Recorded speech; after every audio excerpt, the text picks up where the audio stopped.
Beyond the Ice Palace 2 is a unique sequel. Why? Because the original game launched in 1988 on virtual legends like the ZX Spectrum and Amiga. How many games get a follow-up 35 years later? Very few. This is one of those rare cases. The original story followed a hero battling hordes of undead in an icy palace. It was short, skilled players could complete it under 10 minutes, but it demanded countless attempts, with a gameplay reminiscent of Ghosts and Goblins. The sequel logically expands the first game's story. Dark Force invades the world, and only a chosen hero destined to wield a secret arrow can defeat them. That was our role in our original Beyond the Ice Palace. In the sequel, the developers revealed that after triumphing over enemy hordes, the protagonist became king of the land. The gods periodically sent the secret arrow, which always found its way to our hero, affirming his exceptional power. But at some point the divine relic was stolen, cursed, and used to drain the mighty monarch's strength. His court turned to dark forces, plunging the land into the chaos. To save the day, they attempt to resurrect their messiah. We begin as a cursed Blackhand hero breaks free from a captivity, turning his shackles and chains into a fearsome weapon. He doesn't just swing them, he spins them around with a flail, clearly inspired by the Belmont family from the Castlevania.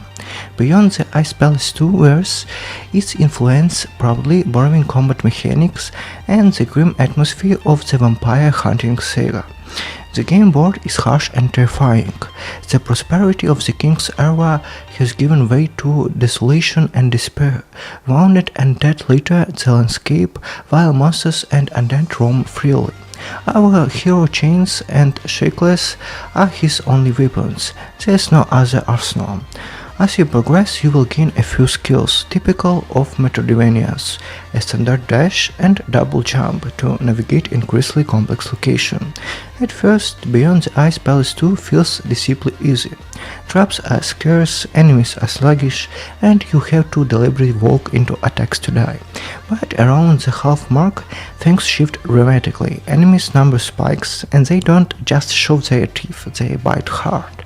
Location transformed to simply performing gives way to dynamic acrobatics using the chains like a whip.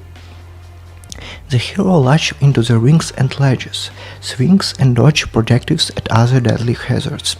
Bosses, despite their menacing appearance, aren't too challenging once you figure them out. Some go down on first try. Regular enemies, however, are far more dangerous, as the developers crafted them to pose a greater threat. The world structure deserves a special mention. Beyond the Ice Palace 2 isn't a classic Metroidvania. Despite its open exploration, the map is divided into distinct locations, some of which are dead ends leading to boss portals. A central hub for upgrades sits in the heart of the map.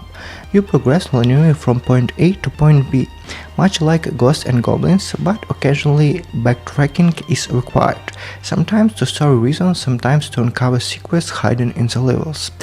Along the way, you will meet merchants offering a bare-bones selection of items to boost defense and attacks, plus materials to upgrade one of the Hero 5 stats. This minimal management and economy don't hurt the game, but feels tacked on, like the afterthought rather than a meaningful addition to gameplay. Upgrading attack, health or stamina couldn't be handled through items in chests scattered across secret areas without sacrificing the game's peace or quality. The protagonist is highly mobile, capable of slides, stylish air dashes, latching onto ledges, and swing chains in each direction. However, the controls have issues. They feel unresponsible and slightly out of sync with animation. Some actions won't register until the hero finishes a movement, especially noticeable when they're trying to grab a leech after a dash. For example, holding two direction buttons to aim diagonally toward a platform edge doesn't always work as intended. Using a control stick fares better, but other frustration persists. Worse than the controls are the bugs and the game design flaws. Technical hiccups about the heroes might stop jumping, grab an invisible ledge, or even clip through textures. This is a game lasting just 5-6 hours.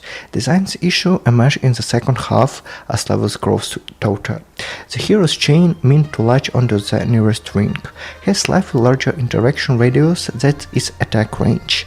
In practice, this means you will grab when you want to strike or miss when you need to launch, leading to chaos and frustration. Combat can actually be bewildering. The revered king can ensure enemies with his chain, pulling them toward him or himself towards them. Later you can deal damage by dashing behind an enemy. These are distinct actions, and it's not often unclear which one is to use which for, creating confusion in the heart of the battle.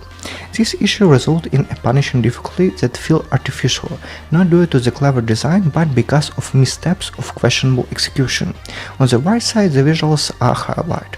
Clean pixels, art and solid animation are complemented by thematic music. The developers avoided a cheap tune, giving the game a modern feel rather than a retro pastiche. Thank you for watching. Please don't forget to subscribe.